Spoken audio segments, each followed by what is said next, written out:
روژه را روانه ده، ځینې خلک دی هغه به اوس روان یا به وایي چې یاره موږ بس دی هغه شیطان لاړو او اوس به موږ جومات ته او دې شي زور وکړو.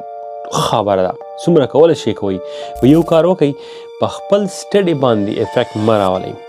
صحیح ده چې د مازدیګرې بیا راپاسې او په ډوډۍ پسې بیا منډې وهي. دا ګوره دنیا د خدای مسلمانه په یو ایس کې دلته موږ بیرلی موږ سره دومره ټایم دی چې موږ د 2 ټایمه ډوډۍ به وخورو. تپوس وکړه ډېرو خلکو نه، هر یو کس وایي دلته په یو ایس کې منډه سیوا ده، شته به کې 100%.